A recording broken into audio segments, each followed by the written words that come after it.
উমামা রাদিয়াল্লাহু তাআলা আনহু হতে বর্ণিত আছে, আল্লাহ রাসূল সাল্লাল্লাহু আলাইহি সাল্লাম বলছেন, জুমার দিনে গোসল করলে চুলের গোড়ায় জমিয়া থাকা পাপও দূর হয়ে যায়।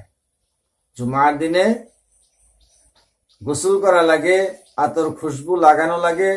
হযরত আওস ইবনে আওস সাকাফি রাদিয়াল্লাহু তাআলা আনহু বলেন, আল্লাহ রাসূল সাল্লাল্লাহু আলাইহি সাল্লামকে আমি এই কথা বলিতে শুনিয়াছি, কেউ যদি জুমার দিনে ভালোভাবে গোসল করিয়া কোনো বাহনে আরোহণ না করিয়া পায়ে হাঁটিয়া হাঁটিয়া যদি মসজিদে যায় এবং ইমামের কাছাকাছি জায়গায় বসে তারপর মনোযোগ সহকারে খুতবা শ্রবণ করে, সে মসজিদে আসার প্রতি কদমের বিপরীতে আল্লাহ রাব্বুল আলামিন তার 1 বছরের রোজার সওয়াব তার আমলনামায় দিয়ে দেন এবং 1 বছর রাতের ইবাদত আল্লাহ রাব্বুল আলামিন তার আমলনামায় দিয়ে দিবেন। সুবহানাল্লাহ।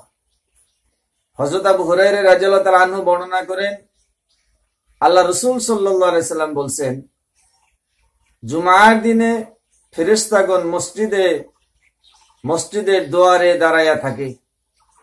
তারপর প্রথমে আগমনকারীর নাম লিখে প্রথমে যে ব্যক্তি জুমার জন্য মসজিদে প্রবেশ করে সেই ব্যক্তি যদি একটি উট সদকা করার সওয়াব পায় থাকে। তারপর পর্যায়ক্রমে আগমনকারীগণ যথাক্রমে গরু, দুগ্ধ, মুরগি ও ডিম সদকা করার সওয়াব লাভ করে থাকে।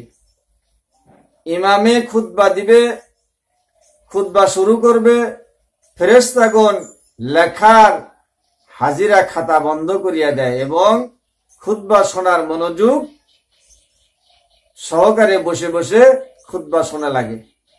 হযরত আব্দুল্লাহ ইবনে আমর ইবনে আস রাদিয়াল্লাহু তাআলা আনহু বর্ণনা করেন, আল্লাহ রাসূল সাল্লাল্লাহু আলাইহি সাল্লাম বলছেন, কোন ব্যক্তি যদি জুমার দিন খুব সকালে ভালোভাবে গোসল করে এবং জুমার উদ্দেশ্যে মসজিদে যায়, তারপর ইমামের কাছাকাছি বসিয়া মনোযোগ দিয়া খুতবা শ্রবণ করে, সেই ব্যক্তি যত কদম হাঁটিয়া মসজিদে যায় তার প্রতি কদমের বিনিময়ে সারা বছরের তাহাজ্জুদ নামাজ এবং রোজা পালনের সওয়াব লাভ করে।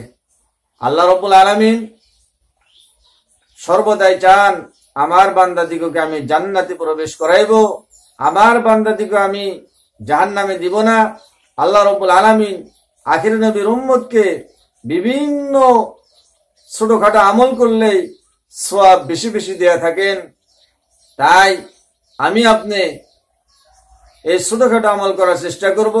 আমাদের অভ্যাস, মসজিদে যাই, মসজিদে যাওয়ার পরে এক ভাই আরেক ভাইয়ের সাথে গল্প গুজব করে থাকি। মসজিদে যাওয়ার পরে আলাপ আলোচনা বন্ধ করা লাগে।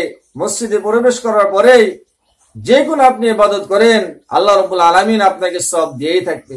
আর নামাজের জন্য যদি আপনি অপেক্ষা করে বসে থাকেন, আল্লাহ রাব্বুল আলামিন আপনার আমলনামায় নামাজের সওয়াব দিয়ে থাকবে। মসজিদে প্রবেশ করবেন, আল্লাহ আল্লাহ জিকির করবেন।